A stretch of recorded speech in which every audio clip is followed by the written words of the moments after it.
Hello, my dear students. Welcome to Social Studies class. We shall begin with History lesson number 6, Early Forms of Kingdoms.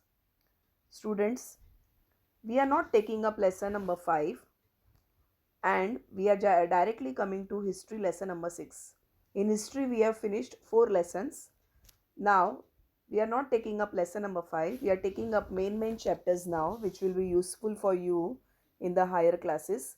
So, I am taking up this 6th lesson because there are so many chapters here. So, I want to complete the main topics which are useful for you in the higher classes. Okay. So, this is a lesson about early forms of kingdoms.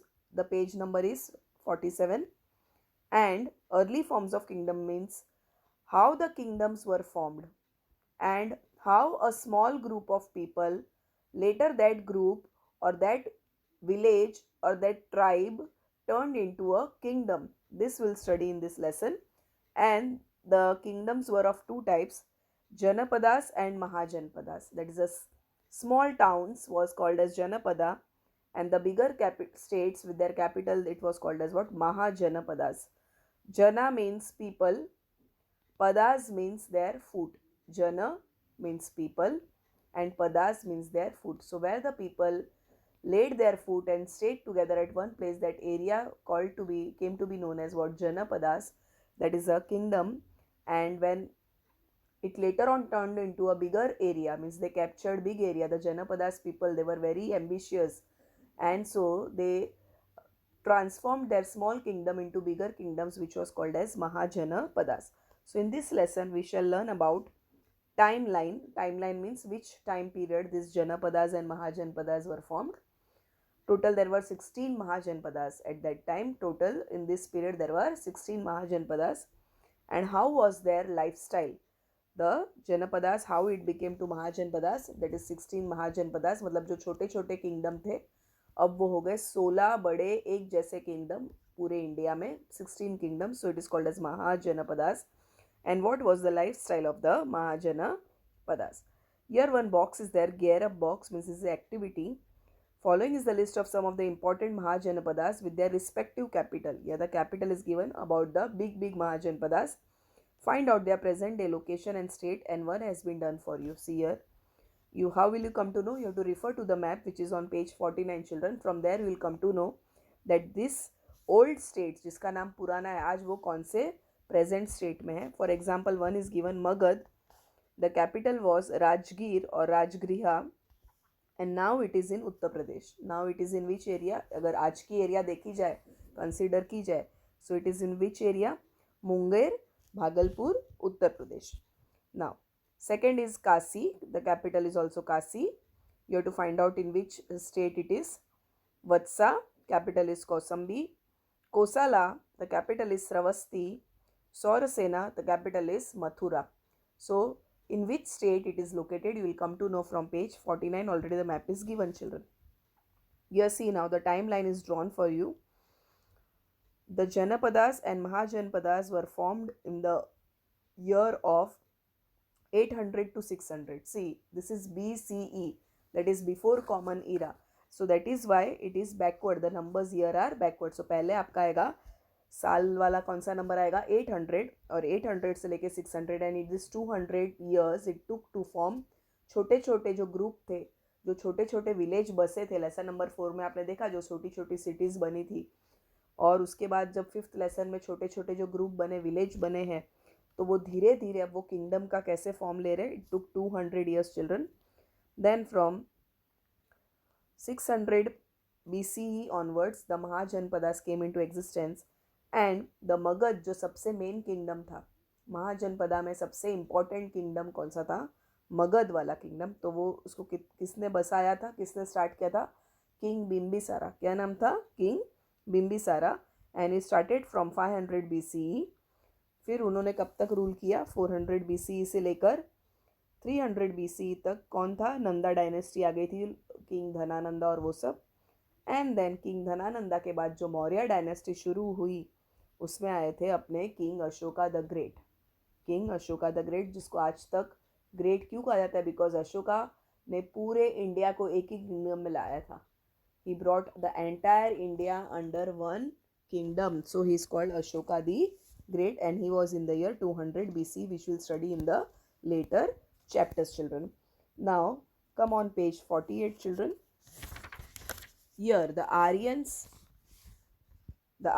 spread into the Indo-Gangetic plains by 600 BCE and started learning new words and culture. जो fifth lesson में आपने देखा, fourth lesson में आपने देखा था कि Indus valley civilisation कैसे शायद ख़त्म हुई होगी because of the इन्वेशन of the Aryans. Aryans जो आए थे उन लोग when they arrived in India and when they started living in the plain region of India, they came and invaded India. They उन लोग बाहर से आए थे and they invaded India, and especially because of that the Indus Valley civilization was completely declined and the new era became, and that was the Aryan age. Means Aryan वहाँ से शुरू हुए थे, and the Aryans had arrived from Sapta Sindhu, that is the modern Haryana and Punjab. वो दोनों जब पंजाब और हरियाणा एक ही थे. It is believed that they lived in this part. Aryans had lived in this part and who came, they came from India from the north west. They came to India from the north west, and जिन्होंने वेदास वगैरह लिखना शुरू किए, they started the Vedas, they wrote the Vedas, and they brought with them this what we say language, and they brought with them the writing, they brought with them horse, all these things. The Chalcolithic age of metals also began from the coming of the Aryans. That is, they made the use of what? Copper, children. So they came to India from northwest and they lived in the what we say northern India. So northern parts of India. So Aryans spread in the Indo-Gangetic plains. What is Indo-Gangetic plains? Where there is a river Ganga, and they started learning new words and new culture, and they brought the entire new culture here, children. They learn the use of plough, मतलब उन लोग ने सबसे पहले farming में plough use किया था. Wooden plough was made and influence the local inhabitants by the culture and traditions. Local मतलब जो पहले से इंडिया में इंडो गैंजेटिक प्लेन में रहते थे वो लोग, और आर्यंस तो बाहर से आए थे, दे केम फ्रॉम आउटसाइड, बट फिर उनका ही पूरा वंश चला आज तक, जिसको बोलते हैं Aryavrat. So and they but इतने वो बहुत तेजस्वी थे. they were very capable, they were very good looking, they were very tall, and they were very strong and brave. they knew everything, they knew the language and other things. so they influence, मतलब उनका असर, उनका जो प्रभाव है वो किस में पड़ता था? जो वहाँ के लोकल लोग थे उन पे पड़ता था. and they brought new culture and traditions. this gave rise to big kingdoms and later on powerful empires. ये छोटे छोटे जब उन्होंने किंगडम शुरू किए, these kingdoms are called as, first they were called as what? Janapadas, जो starting के states. Much of our knowledge about Janapadas has been derived from the literary sources such as the Vedic text called the Brahmanas and the early Buddhist text. तो हमें कैसे जनपदास के बारे में पता चलता है कि 600 BC से शुरू हो गया था, 400 800 600 BC तक पूरा जनपदा बन गए थे, किंगडम बन गए थे. फ्रॉम द वैदिक टेक्स्ट, मतलब जो आर्यंस लोग अपने साथ वेदास जो उसी एज में शुरू हुआ था वेदास, उसमें से हमें पता चलता है Vedas are the oldest religious books. And Vedas में क्या टेक्स्ट था? Brahmanas. And also the Buddhist text. उसी टाइम पे लॉर्ड बुद्धा ने जो भी अपने टेक्स्ट वगैरह लिखे थे उसमें से हमें जनपदास के बारे में पता चलता है. Now the next topic is from Janapadas to Mahajanpadas. In the Vedic period, when Aryans settled in villages, they were usually of a single jana or tribe. मतलब जब स्टार्टिंग में वेदा पीरियड में, यानी फिफ्थ लेसन जो हमने छोड़ा है उसमें आपको पता चलेगा कि जब स्टार्टिंग में आर्यंस आए तो उन लोग एक छोटा ग्रुप या ट्राइब बना कर रहते थे, उसको बोलते थे जना. जना मतलब लोगों का एक समूह. This territories later development into big settlements and they were called as Janapadas. धीरे धीरे ये सेटलमेंट यानी विलेज बढ़ता गया, किंगडम बढ़ता गया और उसका नाम हो गया Janapadas. Some Janapadas controlled over gain control over larger areas and became Mahajanapadas. ये धीरे धीरे क्या हो गए? महाजनपदास हो गए. They became more powerful after defeating the smaller states of Janapadas. मतलब धीरे धीरे जितने भी छोटे छोटे जनपदा थे उनको कॉन्कर करते करते ये किस में ट्रांसफ़र हो गए? महाजनपदास. और टोटली कितने महाजनपदास बन गए पूरे इंडिया में? 16. In the 6th century BC. 6th century मतलब कौन सा साल हो गया आपका? 500 वाला साल. जो 500 से गिनती में शुरू होता है साल उसको बोलते हैं 6th BC and 6th century. By and large whether were 16 Mahajanapadas in the Ganga valley. देखो जब 6th सेंचुरी होता है तो वो होगा आपका क्या? 500 BC. जैसे भी हम लोग बोलते हैं 21st सेंचुरी चल रही है, तो कौन सा साल चल रहा है? 2000 वाला साल. Okay, like that you have to count. They derive their names from the rulers of their tribe. मतलब उनका नाम कैसे पड़ता था, वो ट्राइब का जो लीडर होता था उसके नाम से पूरे किंगडम का नाम उन लोग रख देते थे. In order to prevent the capital from attacks of the neighbouring kingdoms, fortification was done around the city. मतलब जो जो बड़े बड़े किंगडम थे उनका जो कैपिटल सिटी होता था, जैसे कोई भी आज देश हो उसका एक कैपिटल होता है. लाइक आवर कंट्री, अपना कंट्री का कैपिटल न्यू दिल्ली, गुजरात का कैपिटल है गांधीनगर, महाराष्ट्र का कैपिटल है मुंबई. तो वैसे ही जो बड़े बड़े जो किंगडम थे उनका जो कैपिटल था उसको फॉरेन अटैक से बचाना था. मतलब अगर किसी ने कैपिटल पे हमला कर दिया मतलब पूरा किंगडम उनके कब्जे में आ जाएगा. इसलिए उस ज़माने में लोग किसकी पहले उन लोग देखभाल करते थे, अपने कैपिटल सिटी की. और उसको हमेशा फोर्टिफाइड रखते थे. Fortified means covered by big big walls, surrounded by big big walls. Such और फोर्ट्स बनाते थे बड़े बड़े. Such forts were made up of stone and brick walls. ज़्यादा करके बड़े बड़े स्टोन से ये फोर्ट्स बनते थे. एंड वहाँ पर पूरा मिलिट्री सिस्टम होता था. Everything was there, security was done. और पूरा जितना एडमिनिस्ट्रेशन का काम होता है वो सब कैपिटल में होता था. The Mahajanapadas had rich resources which enabled this rulers to maintain elaborate systems of administration. उनके पास बहुत सारे रिसोर्सेज थे. मिलिट्री लोग, पीपल इतने सारे थे, केपेबल मिनिस्टर्स थे, केपेबल जो इतना सारा फंड था that use to keep the administration very nicely. So Mahajanapadas extended from Hindu Kush mountain in the now to the Godavari in the south. मतलब कहाँ था, नॉर्थ से लेकर साउथ तक पूरे महाजनपदास थे. And from Bihar in the east to Afghanistan in the west. मतलब अपना इंडिया कहाँ तक फैला हुआ था उस टाइम पे, अफगानिस्तान तक. मतलब पाकिस्तान भी इंडिया में था ही, आपको तो पता ही है. Afghanistan was also a part of India. Okay, among the important mahajanapadas. अभी देखो इम्पॉर्टेंट महाजनपदास जो 16 में से इम्पॉर्टेंट महाजनपदास कौन थे. कोसाला, एक वत्सा, मगधा, वज्जी एंड अवंती. क्या थे, सुनो वापस. Kosala, Vatsa, Magadh, Vajji and Avanti. There were frequent wars among the Mahajanapadas. आपस में लोग आपस में लड़ाई करते थे एक दूसरे का किंगडम के साथ. Ultimately Magadha emerged as the major powerful. मतलब सबसे मेन पावरफुल किंगडम था Magadha. And Mahajanapadas were of two types. अभी दो टाइप के उस टाइम पे महाजनपदास थे. 16 महाजनपदा तो थे ही, बट वो दो टाइप के थे. दो टाइप मतलब दो टाइप से रूल होता था. एक तो रिपब्लिक जैसा आज अपना है कि मतलब हम हमारे मिनिस्टर्स इलेक्ट करते हैं and they rule the country. और दूसरा है मोनार्कियल. मोनार्कियल मतलब अकॉर्डिंग टू द किंग. मतलब एक जो king, if the king dies then the his son will become the next king. उसको बोलते हैं kingship was hereditary in the monarchy. Monarchy मतलब सिर्फ एक एक घर का यानी एक रूलर का ही राज चलता था. वेरेस रिपब्लिक मतलब सब वोट देकर इलेक्शन कर कर और अपने मिनिस्टर्स को चुनते थे. And the kingship was not hereditary. That we will study here later. Now the difference between republic and what we say monarchies. Now I will go to study them. See, इन्फोवेबल box में दिया हुआ है. Oligarchy refers to a form of government in which power is exercise by group of man. मतलब oligarchy मतलब सब लोग मिलजुल कर जो देश का काम करते हैं, किंगडम का काम करते हैं, उस किंगडम को बोलते हैं, उस गवर्नमेंट को बोलते हैं ओलिगार्की. ग्रुप पूरा मना कर करता है. Republic, republic Mahajanapada was ruled by an assembly elected by the common people and not by a king. मतलब किंग से नहीं, कॉमन पीपल लोग जो अपने मिनिस्टर्स को इलेक्ट करते थे उन लोग वो किंगडम को चलाते थे. उसको बोलते हैं republic kingdom. Power led with the people of the state. Power किसके हाथ में थे, पीपल के पास था. And not with the rulers. The republics were also known as Gana और संघा. क्या बोलते थे, उसका दूसरा नाम था गणा और संघा. जैसे आज हम लोग बोलते हैं ना गणतंत्र, गणतंत्र दिवस बोलते हैं ना रिपब्लिक को. तो गणा मतलब संघा, मतलब एक ग्रुप जो था वो पूरा रूल करता था. Some well known republics were those of Shakyas, Mallas, Vajjis and Videhas. ये चार मेन महाजनपदास थे जो कौन सा सिस्टम फॉलो करते थे, Republic system of government. Each of these republics was ruled by a chief known as the Ganpati.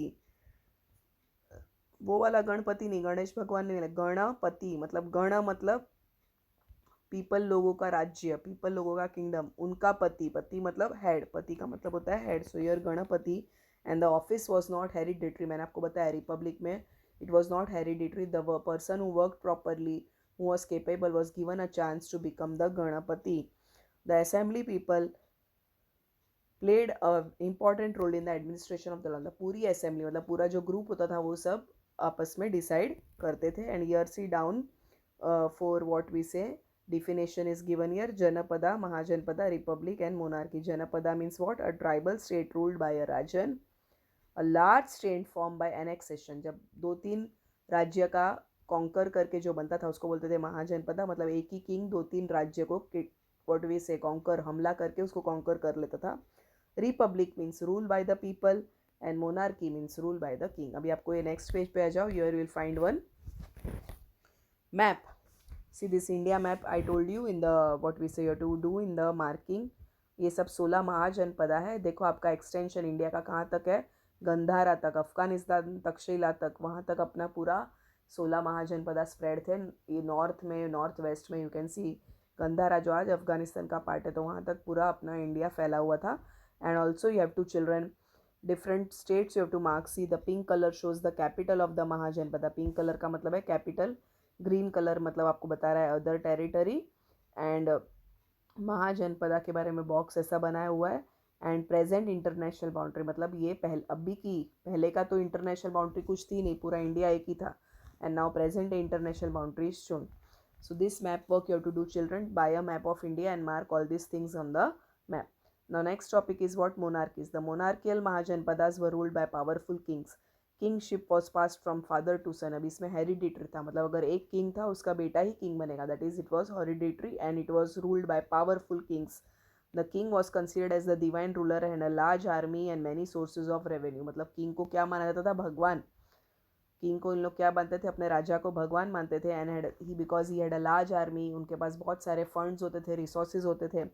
Revenue मतलब पैसा होता था. उसमें से मेन महाजनपदा कौन थे, Magadha, Vatsa, Avanti and Kosali were the great monarchies. जैसे ग्रेट वज्जिस था, सॉरी ग्रेट रिपब्लिक था, शक्याज, मल्लास, वज्जिस एंड विदेहाज, वैसे ही ग्रेट मोनार्कीज कौन कौन थे, मगधा, वत्सा, अवंती एंड कोसाला, उनको बोलते थे great monarchies. Children, now we will study about the lifestyle of the people during the Mahajanpada. See, already in the Veda period में, इधर आपको देखो एक बॉक्स दिख रहा है ऑरेंज कलर का बॉक्स, उसमें क्या आ गया था कि वेदा पीरियड में कास्ट सिस्टम आ गया था. जब आर्यंस आए थे so they started this caste system. उन लोग ने 4 मेन कास्ट बनाई थी. ब्राह्मण्स फर्स्ट मेन कास्ट, मतलब अपर कास्ट एकदम ऊपर.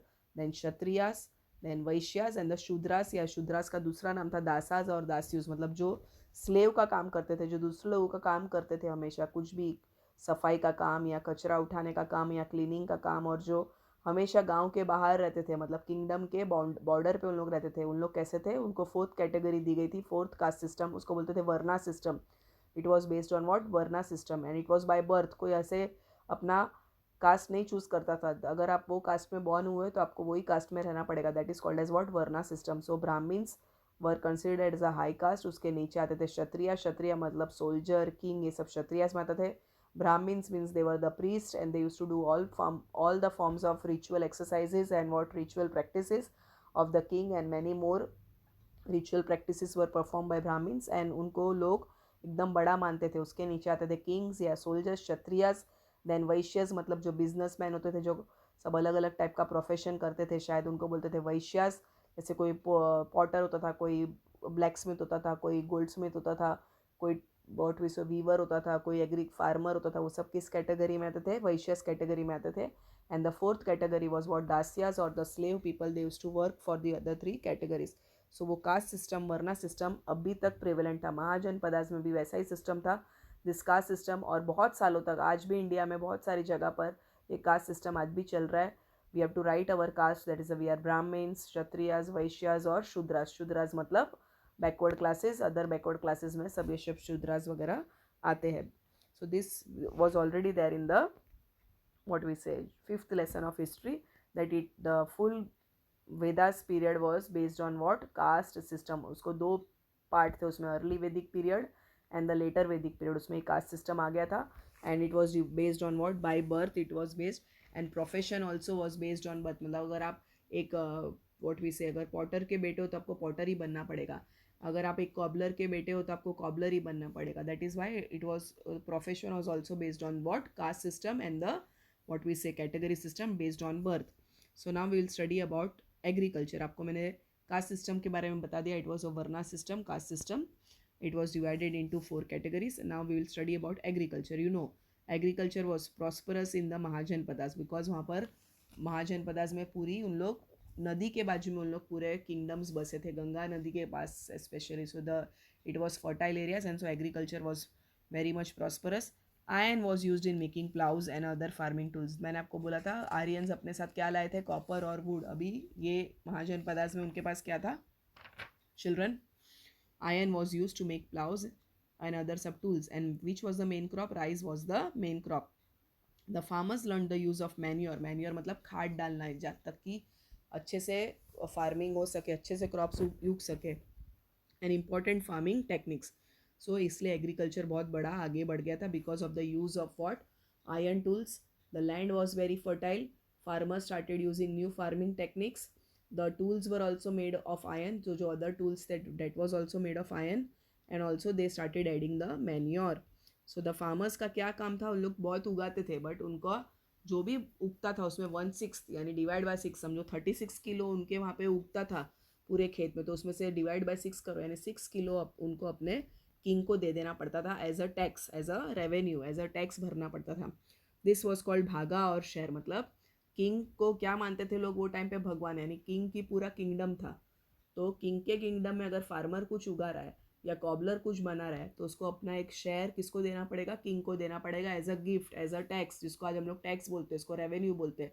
सो that was called as what? Bhaga और share. So to grow more rice, they replaced the earlier method of scattering seeds with transplantation. मतलब लोग पहले ऐसे सीड्स को फेंक देते थे पूरे खेत में, बट ऐसा नहीं था. But slowly slowly they started doing the transplantation. And पहले मतलब क्या? पहले एक छोटे से थैली में या छोटे से पॉट में उन लोग पहले सैपलिंग यानी छोटे छोटे पौधे उगाते थे. एक बार वो पौधे थोड़े बड़े हो गए फिर उसको जाके खेत में ट्रांसप्लांट करते थे यानी फिर से उगाते थे खेत के अंदर जाकर. मतलब उगे हुए पौधों को वापस से दूसरे जगह पर शिफ्ट करना यानी खेत में शिफ्ट करना, उसको बोलते हैं ट्रांसप्लांटिंग, जिसके कारण खेती एग्रीकल्चर बहुत ही प्रॉस्परस हो गया. So understood children. Now we move on to the next page. That is the next topic is what? New craft. मतलब जैसा अपना अपन ने देखा था कि मेन पॉटरी तो था ही पहले के ज़माने में, टूल्स बनाने का भी काम था, एग्रीकल्चर भी काम था. Now new more what we say craft work include new crafts on account of growth in agriculture. Surplus food was produced and some people took to arts while others adopted craft like pottery, carpentry, blacksmith, weaving etc. blacksmith मतलब जो iron के tools बनाते थे, carpentry मतलब जो wooden का बनाते थे सामान, पॉटरी मतलब जो मर्ड से पॉट्स बनाते थे. Pots were found at various sites having different colours. Weaving मतलब कपड़े सीने का काम. सो एग्रीकल्चर तो कर ही रहे थे फार्मर, उसमें बहुत ज़्यादा प्रोडक्शन था तो बाकी के लोग ये सब काम करते थे. Now growth of trade and formation of guilds. जब इतना सारा सामान बनने लग गया है तो उसको बेचेंगे भी से, उसका बिजनेस भी करेंगे, इसलिए trade also increase. Trade flourish during this period due to the good network of roads. मतलब जो उस जमाने के किंग थे उन लोग ने बहुत ध्यान दिया सब रास्ते बनाने का, ट्रांसपोर्टेशन करने का. That's why the trade also flourished. And overseas trade यानी दूसरे देशों में भी अपने देश का सामान जा रहा था because of the shipping business. For the first time मतलब अभी बार्टर सिस्टम था. अभी तक कैसा सिस्टम चल रहा था? Barter system means the farmer use to give the grains to the potter and buy the pots. मतलब कुछ सामान देकर उसके बदले में दूसरा सामान खरीदना, उसको बोलते थे barter system. But in this Mahajanapadas coins were made by the kings punch mark coins. मतलब कॉइन्स के ऊपर कुछ सील बनाकर अपने अपने राज्य का सील बनाकर किंग्स कॉइन बनाते थे. And this coins were used for exchanging for goods. For the first time coins were used as a mode of transport for trade instead of barter system. अब barter system निकल गया. Silver and copper coins were punched with symbols of hills and trees. मतलब अपने अपने symbol उन लोग बनाते थे, ऊपर पंच करते थे यानी उसको छापते थे. This coins were known as punch marked coins. इसलिए ये कॉइन्स का क्या नाम था? Punch marked coins. Remember children because this coins के ऊपर कुछ ना कुछ सिम्बॉल होता था, ट्रीज का, हिल्स का या कोई गॉड गॉडेस का, इसलिए उसको बोलते थे punch marked coins. Merchants and craftspersons involved in some kinds of trade or craft and formed guilds and श्रेणीज. उन लोग अपना अपना ग्रुप बनाते थे, जैसे ब्लैक स्मिथ का एक ग्रुप, गोल्ड स्मिथ का एक ग्रुप, कारपेंटर का एक ग्रुप, पॉटर्स का एक ग्रुप, फार्मर्स का एक ग्रुप. उसको बोलते थे श्रेणी. क्या बोलते थे उसको? श्रेणी.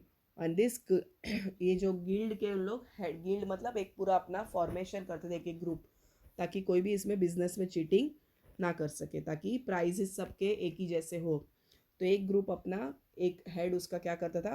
Regulated the quality, distribution and price of goods produce. मतलब लोग ध्यान रखते थे कि जो भी सामान बना है उसकी क्वालिटी अच्छी हो, उसका प्राइस रिजनेबल हो और सबका एक जैसे प्राइस करके उन लोग ट्रेडिंग करते थे. और कौन सी मेन मेन आर्टिकल्स थी ये महाजनपदास में? सिल्क, सिल्क क्लॉथ, मसलिन यानी एकदम एकदम कॉटन का कपड़ा, पतला कॉटन का कपड़ा. जिसकी बहुत डिमांड थी फॉरेन कंट्रीज़ में। बेस्ट कॉटन जो अपने बांग्लादेश वगैरह में खास बनता था, वो पहले इंडिया का ही पार्ट था। सो मसलिन, परफ्यूम्स एंड आइवरी, ये 4 चीज़ों का ज़्यादा बिजनेस होता था। द इम्पॉर्टेंट ट्रेडिंग सेंटर्स वर तक्षशिला, चंपा, भरूकाचा, मतलब भरूच जिसका आज नाम है गुजरात में। ये सब 3 मेन प्लेसेस थी जहाँ से पोर्ट्स में, मतलब वहाँ पे पोर्ट्स थे और पूरे शिपिंग थ्रू ये सब गुड्स का इम्पोर्ट एक्सपोर्ट होता था। अभी सोशल लाइफ आपको बता दूं, मैंने आपको ऑलरेडी बताया कि सिटीज़ कैसे बन गई इसके बाद में, और सोशल लाइफ क्या थी। Most of the towns were the capitals of janapadas and mahajanapadas, मतलब जो बड़े बड़े टाउन थे उसको क्या बनाते थे उन लोग, कैपिटल सिटी बना देते थे। Others were centres for trade and places of worship, और बाकी सब प्लेसेस में मंदिर वगैरह बनाकर उसको इम्पोर्टेंस कर देते थे।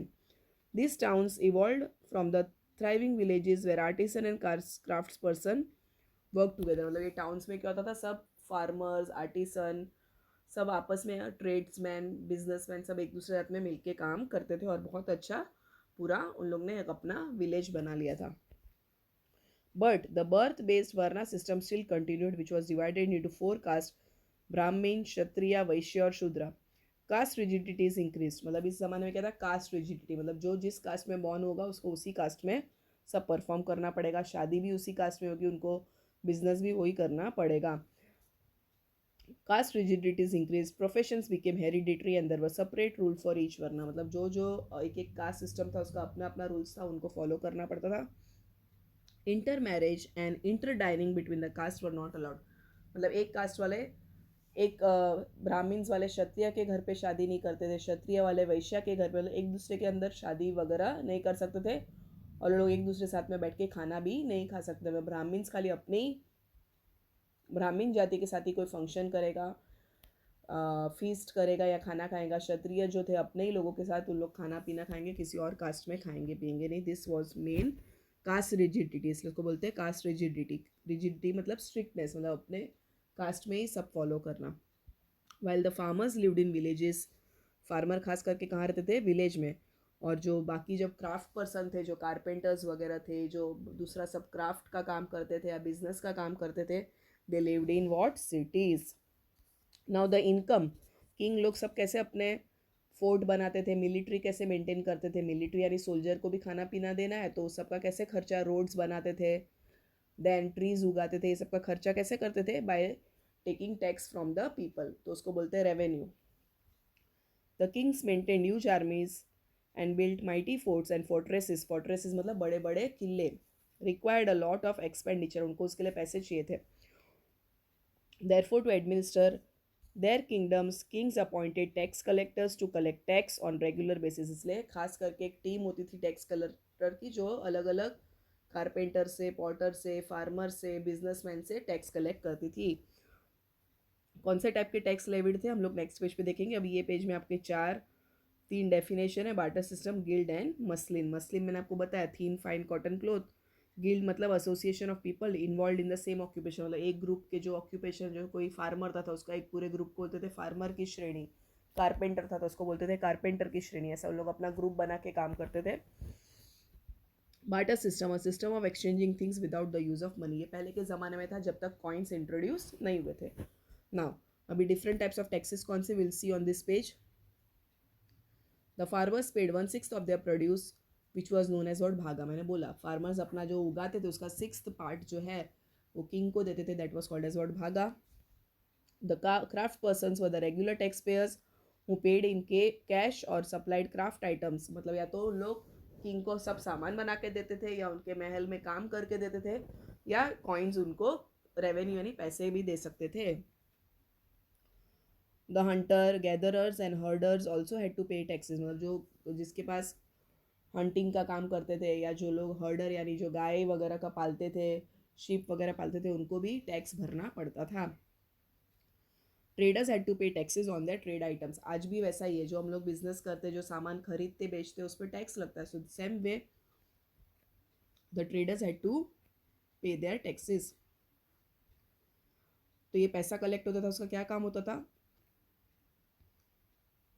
The revenue collected was mostly spend on paying salaries to the people, जो सोल्जर थे उनको देते थे, जो किंग का एडमिनिस्ट्रेशन का काम करते थे उनको देते थे. Construction of roads and canals and other things like maintenance of armies. See children, you can see your right or wrong also. Again I'll be sending you this right or wrong when I give you the notes on WhatsApp group. This is our video, YouTube video. So when I give you notes, I will send again this right or wrong also. Now there is a pink box which is called as what? Case study. अभी case study दो बड़े बड़े kingdoms के बारे में आपको पूरा information दी है. एक तो वज्जी और मगधा. वज्जी जो आज वज्जी और मगधा कहाँ पर है? बिहार में. तो वज्जी में कैसा था? पूरा रिपब्लिक स्टेट था. और मगधा में कैसा था? पूरा मोनार्कल किंगडम था. तो अभी मगध कैसे इतना आगे था उसके पूरे रीजंस दिए हुए हैं. और उसी टाइम पे नीचे देखो बॉक्स में दिया हुआ है elsewhere in the world. You can see on the next page children. Here you can see Rajgir मतलब कैपिटल ऑफ मगध. यहाँ पे दिया हुआ है आपको रीजंस कि मगध इतना पावरफुल क्यों था वो ज़माने का. This is case study to read children. और उसी टाइम पे दूसरा सिविलाइजेशन कहाँ था? रोम में था, बेबीलोन के पास, which is called the greatest city in the world. उस ज़माने में सबकी ग्रेटेस्ट सिटी कौन सी थी? बेबीलोन. 605 BC. और city was famous for the hanging garden. मतलब वहाँ पे बहुत हाइट पे गार्डन्स होते थे, उसको बोलते थे हैंगिंग गार्डन. वहाँ पर एवरग्रीन वेजिटेशन थी. और वो हम लोग ये बात कर रहे हैं रोम की. किसकी बात कर रहे हैं? उस ज़माने के रोम की. वहाँ पर बड़े बड़े ऐसे किंग, उस ज़माने में भी सिविलाइजेशन, जब अपने यहाँ पे मगध था, वज्जी था, तो उस टाइम पे वहाँ पर बेबीलोन करके बड़े बड़े किंगडम्स थे. Okay children, so this case study you have to read. And why Magadha was so powerful. Magadha का कैसा उनका रिपब्लिक था, वज्जी का कैसा था. This case study you have to read children. And if any doubts are there, you can ask on the WhatsApp group children. Whenever we open the WhatsApp group, we are sending you the notes. As soon as we send the videos, then we are sending you the notes children. Okay, so that time you can ask the doubts. Here the summary of the lesson is given. The tribes of Aryans were settled by 600 BCE and they formed the early states or Janapadas, and these powerful Janapadas then later became into Mahajanpadas. यानी 16 महाजनपदा बन गए and they were 16 in number. तो पहले जनपदा बना, आर्यन से जनपदा बनाए, उसमें से महाजनपदा बना. सम Janapadas and Mahajanapadas were monarchies और Republic. Either they were monarchies मतलब जो किंग लोग रूल करते थे, या तो Republic and it was ruled by the people children. Next page पे जो समरी है that I will read. Okay, you can see in your text book page 53. The two major developments in agriculture were the use of iron plowshares and the transplantation of crops. दो main वहाँ पर changes हुए थे agriculture में. No नई system आई थी, new modern technique थी. एक तो यूज़ ऑफ आयरन टूल्स और दूसरा था transplantation of crops. Then trading activities expanded and punch marked coins were prevalent. So यहाँ पर ट्रेडिंग एक्टिविटीज़ बढ़ गई थी और पंच मार्क्ड कॉइन्स भी इंट्रोड्यूस हो गए थे. वज्जी वॉज द फेमस गना और संगा. मतलब वज्जी जो था वो रिपब्लिक्स था एंड लिछावीज उसकी सबसे पावरफुल किंगडम था उसमें से. मगध वॉज सबसे powerful monarchy. Magadha became the most powerful monarchy. Crafts person form their guilds to protect themselves. So children, I hope you understood this lesson. Please read this case study. It is also very important. Read the case study. You can ask the doubts also from that. Okay, so I'll put an end to this chapter here. History lesson number 6 is over. It is starting from page 47 and it is ending on page 53. So as soon as I send you this video, I will send you the notes also soon on the WhatsApp group. This is a final exam, so already second term portion is given to you children. So this geography lesson number 5 and this history lesson number 6, ये दो जो lesson मैंने करवाए, this is for the final exam children. So I hope you understood this lesson. Okay, thank you.